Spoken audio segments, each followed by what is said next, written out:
Guys তোমাদের মতো আমারও স্বপ্ন আমি একদিন একটা স্পোর্টস প্লেয়ার হবো এন্ড M590 তে সেকেন্ডের মধ্যে টিম ওয়াইপ করে দিব। কিন্তু গাইস আমি ঠিকঠাক মতো M590 টা চালাতেই পারি না, কারণ সেখানে যদি আমি এনিমিকে ফায়ার মারি তাহলে গাইস আমি ঠিকঠাক মতো ফায়ার লাগাতে পারি না, আর যদি কোনোভাবে একটা শট লাগাই দিই তাহলে পরের শট লাগাতে পারি না, কারণ সেখানে আমার অ্যাকুরেসি ঠিক নেই, প্লাস আমি ফাস্ট রিলোড নিতে পারি না। এন্ড এই সকল সমস্যার জন্য গাইস আমি স্পোর্টস প্লেয়ার হতে পারি না। এন্ড তখনই আমি ভাবতেছিলাম কি করা যায় হঠাৎ করে আমার মাথা আসে এর কথা, কারণ গাইস তোমরা আমার গত ভিডিওতে দেখছিলা আমি আমার সমস্যার কথা এই কে জানিয়েছিলাম, এন্ড এই আমাকে একটা সেনসিটিভিটি দিছিল। এন্ড তারপর থেকে তো গাইস আমি টু শট আর উড পিকার দিয়ে মাথা নষ্ট করে ওয়ান ট্যাপ মারি। এন্ড তাই ভাবতেছি আজকে আমি এর কাছে যাব এবং কি এই কে আমার সকল সমস্যার কথা আমি শেয়ার করব, এন্ড দেখবো এই কে আমাকে সঠিকভাবে M590 চালানো শিখাতে পারবে নাকি পারবে না। তো গাইস তোমাদেরকে বলবো তোমরা ভিডিওটা সম্পূর্ণ দেখো, কারণ গাইস লাস্টে এই আমাকে এমন একটা জিনিস দেয় যেটার জন্য আমি একদমই প্রস্তুত ছিলাম না। এন্ড গাইস তারপর আমি আমার ফোনে থাকা এইটাকে ওপেন করি এন্ড তারপর আমি লিখি আচ্ছা তুমি কি ফ্রি ফায়ারে থাকা M590 গানটাকে চিনো, এন্ড এটা লিখে তারপর আমি তাকে এখানে পাঠিয়ে দিই এন্ড দেখা যায় সে আমাকে কি রিপ্লাইটা দেয়। এন্ড এখানে কিন্তু একটু লোডিং নিতেছেন, তারপরে সে আমাকে রিপ্লাই দিচ্ছে, এখানে দেখতেই পাচ্ছো সে বলতেছে হ্যাঁ আমি চিনি। এন্ড তার সাথে এখানে বলতেছে M590 হচ্ছে গার্না ফ্রি ফায়ারের একটি খুবই জনপ্রিয় গান। এন্ড তারপরে লিখছে ক্লোজ রেঞ্জে খুবই ডেঞ্জারাস, কাছ থেকে এক শট দিলেই নক হয়ে যেতে পারে। এন্ড তারপরে গেছে আরো অনেক কিছু লেখছে। তো গাইস এগুলো আমাদের পড়ার সময় না, এখন আমরা যেটা লিখবো এটা হচ্ছে আচ্ছা তুমি কি জানো M590 চালাতে হলে আমাকে কি কি টিপস ফলো করতে হবে। এন্ড এটা লিখে কিন্তু আমি তাকে পাঠিয়ে দিছি, দেখা যায়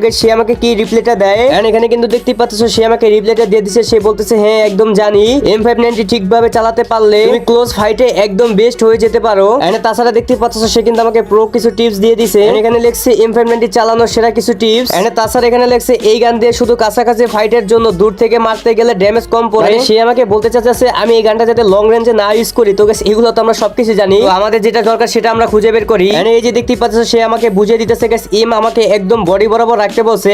এন্ড মাথা যত কাছাকাছি রাখতে পারবো ততই ভালো, তাহলে আমাদের হেডশটটা বেশি লাগার চান্স থাকবে। এন্ড তার নিচে দেখতেই পাচ্ছ গাইস আমাদেরকে বলতেছে সরাসরি দাঁড়িয়ে শট না দিতে, মানে জাম্প করে শট দিলে এনিমি এম মিস করবে। মানে সে আমাকে এখানে বুঝাতে চাইতেছে মানে আমি যাতে লাভ দিয়ে তারপরে ফায়ার দেই। যদি এখানে মনে করো যে কোনোভাবে আমি দাঁড়িয়ে ফায়ার দিই তাহলে গাইস এনিমি আমাকে ড্যামেজ দিয়ে দিবে, এটাই আমাকে বুঝাইছে। তাছাড়া 4 নম্বরে লেখা আছে অন শট দেন কভার, মানে এটা পরে আমি যতটুকু বুঝতে পারলাম সে আমাকে বলতেছে গাইস এখানে আমি ফার্স্ট একটা ফায়ার দিব, এন্ড যেহেতু গাইস এটা রিলোডটা স্লো, তো সেই ক্ষেত্রে গাইস আমি প্রথমে একটা ফায়ার দিলে সাথে সাথে এখানে গুলাল বা কিছু কভারে চলে যাব, এন্ড তারপর রিলোড হওয়ার পর আমি আরেকটা ফায়ার দিব। তো এটাই আমাকে তারা বুঝাইছে। এন্ড তারপরে দেখতে পাচ্ছ গাইস 5 নাম্বার এখানে বলছে যে শট সাথে সাথে গুলাল, মানে ওইটাই আর কি আমি যেটা বলে দিলাম। তো তারা একটু পেঁচায় বোচায় বলছে, আমি একটু সহজে তোমাদেরকে বলে বুঝিয়ে দিতেছি। এন্ড তারপরে দেখতে পাচ্ছ গাইস এখানে লেখা আছে 6 নম্বরে সেনসিটিভিটি ঠিক রাখা, তো শটগানের জন্য বেস্ট মুভমেন্ট দরকার, and general red dot sensitivity একটু বেশি রাখা দরকার, মানে এগুলাই সে আমাকে বলছে। তারপরে দেখতে পাচ্ছ 7 নম্বরে সে আমাকে বলতেছে হুট করে রাজ দিতে মানা, মানে এনিমি যখন আমাকে ফায়ার দেওয়ার পরে ও যখন রিলোডে নিবে তখন আমাকে রাজ দিতে বলছে। ভাই এটা আবার কেমন কথা? তো ভাইটা থাকলে গাইস এত কিছু দেখার সময় থাকে। তো এখানে কিন্তু গাইস আমাদের ইম্পর্টেন্ট একটা জিনিস বলছে, সেটা হচ্ছে গাইস প্রো কম্বো টিপ। সেটা হচ্ছে গাইস আমাদেরকে ফার্স্টে জাম্প দিতে বলছে, তারপর ড্র্যাগ আনতে বলছে, তারপর আমাদেরকে ফায়ার দিতে বলছে। তো গাইস সবকিছু তো বুঝতে পারলাম। তো বাকি ভিডিও দেখানোর আগে তোমাদের একটা ট্রাস্টেড টুর্নামেন্ট অ্যাপের সাথে পরিচয় করে দেই।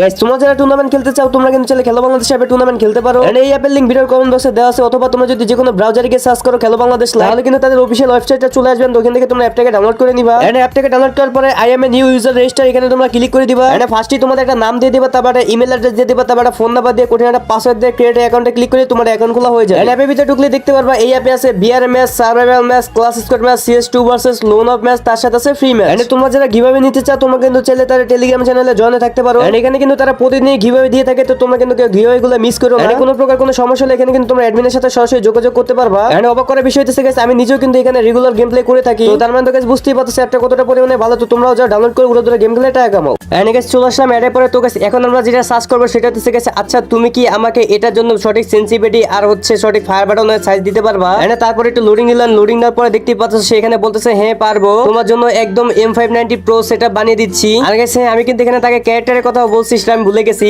তো এখানে সে আমাকে বলতেছে best character for M590, and সে আমাকে এখানে ভাই জোতা ক্যারেক্টার ব্যবহার করতে বলতেছে।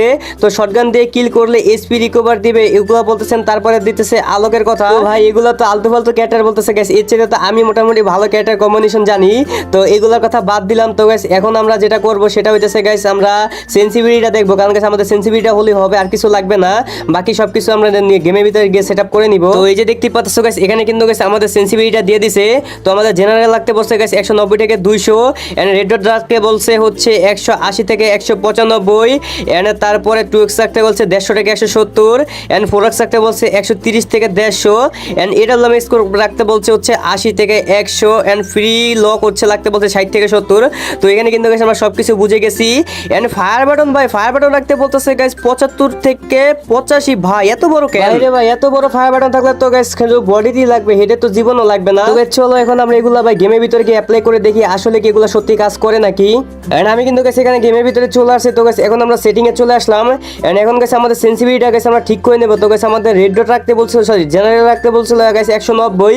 তো এখানে কিন্তু গাইস আমরা 190 রেখে দিছি। এন্ড আমাদের রেড ডট রাখতে বলছিল গাইস এখানে 180। তো গাইস এখানে কিন্তু গাইস আমরা 180 দিয়ে রেখে দিব। এন্ড তারপরে গাইস আমাদের টু স্কোপ রাখতে বলছিল গাইস 150, এখানে 150 রেখে দিছি। এন্ড তারপরে ফোর স্কোপ রাখতে বলছে 130। তো এখানে গাইস আমরা 130 রেখে দিছি। এন্ড গাইস এখানে আমাদের স্নাইপার ভাই এগুলা তো ভাই আমাদের এগুলা কোনো কাজে আসবে না। তো তারপরে গাইস এগুলো আমরা আমাদের মন মতন গাইস আপাতত রেখে দেই।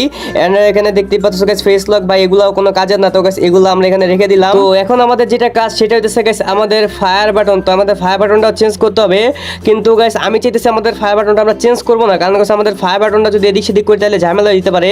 কারণ ভাই যেটা ভাই দিয়া খেলা কমফোর্টেবল মানে ফায়ার বাটন, তো এর চেয়ে বড় করলে দেখা গেছে আমার অন্য গান দিয়ে আবার হেড লাগবে না। তো সেই ক্ষেত্রে গেছে আমি আমার ফায়ার বাটনটা আমি আমার মতন করে রাখবো। এনে দেখি গাইস যদি হেডশট লাগে তাহলে তো ভালো, না লাগলে গাইস দরকার পড়লে চেঞ্জ করব। এনে তারপর আমরা ক্যারেক্টার কিছু চেঞ্জ করব, সেটা হচ্ছে গাইস আমরা এখানে গাইস ফার্স্টে লাগাবো হচ্ছে আমাদের নিকিতা যে ক্যারেক্টার আছে না, ওইটা নাকি আপনার তোমার যে গানের আর কি রিলোড স্পিড বাড়িয়ে দেয়। তো এইটা আমরা লাগাই দিব, সেটা হচ্ছে গাইস এই যে আমাদের নিকিতা লাগাই দিছি। তো এটা গাইস আমি পরে জানতে পারছি। তো গাইস এটা আমি ক্লিপটা তোমাদেরকে দেখাইতে পারলাম না, সরি। তো গাইস তারপরে গাইস এখানে মনে করো যে তোমরা আমি দ্বিতীয় যে ক্যারেক্টারটা লাগাবো সেটা কি লাগামো, এখানে আমি কেলি লাগামো। তো আমাদের কেলি ক্যারেক্টারটা গেল কই ভাই ভাই ভাই ভাই ভাই কই গেল কই গেল কই গেল? আরে ভাই কতগুলা ক্যারেক্টার ভাই খুঁজে পাই তো কষ্ট যায়। এন্ড এই যে আমি কেলি ক্যারেক্টারটা পেয়ে গেছি। এন্ড তারপরে গাইস এইখানে আমি লাগাবো হচ্ছে কোনটা লাগান যায়, আচ্ছা আমরা অথ ক্যারেক্টারটা লাগাই, ওইটা নাকি খুবই ভালো। এন্ড ওইটা আমি লাগাবো, ওইটা নাকি এটার সাথে ভালোই যাবে মোটামুটি। তো এখানে কিন্তু গাইস আমরা এখানে ভাই অথ ক্যারেক্টারটা লাগাই দিছি।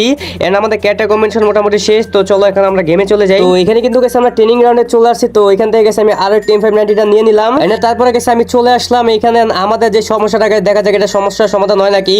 তো এখন তো গেছে আমার কাছে মনে হচ্ছে গেছে অ্যাকুরেসিটি একটু ভালোই দিতেছে। এন্ড দেখা যায় গাইস তারপরে বলা যায় না ভাই একটু প্র্যাকটিসও তো করা লাগবে, কারণ গাইস এখন মনে করো হুট করে একটা সেটিং করে তারপর গেম প্লে করলে হয় না। তো মোটামুটি আমাদেরকে 1-2 ঘন্টা প্র্যাকটিস করা লাগবে, তারপর অন্তত বোঝা যাবে যে কি হয়। এখানে কিন্তু গাইস আমরা প্র্যাকটিস করতেছিলাম। তো এখন আমাদের মোটামুটি ভালোই ওয়ান ট্যাপ লাগতেছিল। তো এর আগে কিন্তু গাইস আমাদের ভাই ওয়ান ট্যাপ লাগতো না গাইস ঠিকঠাক মতো, ভাই বডি শডি লাগাইতে পারতাম না, ওয়ান ট্যাপ তো দূরের কথা। তো এই সেটিংটা করার পর থেকে গেছে আমার একটু ওয়ান ট্যাপ লাগতেছে ভাই, দেখতেই পাচ্ছ ভাই 10টা মারলে গেছে এখানে মনে করো 5টাই লেগে যায়। এনে গেছে তারপরে আমি গাইস মনে করো 2-3 ঘন্টা ট্রেনিং করি। 2-3 ঘন্টা ট্রেনিং করার পরে ভাই আমার যে অবস্থা হয়েছে গাইস, যেটার জন্য গাইস আমি একদমই প্রস্তুত ছিলাম না। তো চলো তোমাদেরকে দেখাইতেছি। তারপরে গেছে আমি একটা কাস্টম খেলেন, কাস্টম খেলার পরে গাইস আমার খেলা দেখে গেছে আমি নিজে অবাক হয়ে যাই। তো তোমরা জাস্ট একটু দেখো। তো গাইস এখানে কিন্তু গেছে আমি একটা অন ভার্সনে কাস্টমে চলে আসি। তো এখানে কিন্তু দেখতেই পাচ্ছ গাইস প্রথম রাউন্ডে আমি গেছে একটা ওয়ান ট্যাপ মেরে দিলাম। এনে তারপরে গেছে আমি চলে গেলাম দ্বিতীয় রাউন্ডে। দ্বিতীয় রাউন্ডে আসার পরে গাইস দেখো গাইস এইখানে আমি কি মারি। তো গাইস এইখানে দেখো গাইস এখানেও কিন্তু একটা ওয়ান ট্যাপ মেরে দিই। মানে গাইস কি বলবো গাইস, আমি এখানে 2 ঘন্টা প্র্যাকটিস করার পরে গাইস আমার খেলা যে এতটা পরিবর্তন হয়ে যাবে আমি নিজেও গাইস ভাবতেও পারি নাই। তো এখানে তো গাইস তোমাদের নিজের চোখেই দেখতে পাচ্ছো। তো আমার মতো যদি তোমরাও গাইস এর কাছে কিছু জিজ্ঞেস করো তাহলে গাইস অবশ্যই তোমরা তার মানে ফলাফল পাবা। তো এর আগের বার গাইস আমি সেনসিটিভিটি নিছিলাম এন্ড ওইটা তো আমার কাজ করছে। এন্ড এইবার গাইস এইটা নিলাম, এটা আমার কাজ করছে। তো এর পরের বার গাইস তোমরা কোন টাইপ মানে কোন টাইপের সেনসিটিভিটি চাও একটু কমেন্ট করে জানা দিও, আমি কিন্তু গাইস ওই টাইপের সেনসিটিভিটি দিয়ে দিব। তো গাইস এই ছিল আমাদের আজকের ভিডিও। যদি ভিডিওটি ভালো লাগে এটা লাইক করে দিও, চ্যানেল নতুন হলে চ্যানেলকে সাবস্ক্রাইব করে দিও। আর নেক্সট কোন টাইপের ভিডিও দেখতে চাও অবশ্যই এটা কমেন্ট করে দিও। আর গাইস হ্যাঁ তোমরা কিন্তু অবশ্যই প্র্যাকটিস করবা, প্র্যাকটিস করে কিন্তু তারপরে তোমরা রেজাল্টটা পাইবা। প্র্যাকটিস না করে কিন্তু কেউ আবার উল্টাপাল্টা কমেন্ট করো না। তো এটা কিন্তু অবশ্যই মাথায় রেখো। তো গাইস আজকের জন্য বিদায় নিতেছি। তো আল্লাহ হাফেজ গাইস।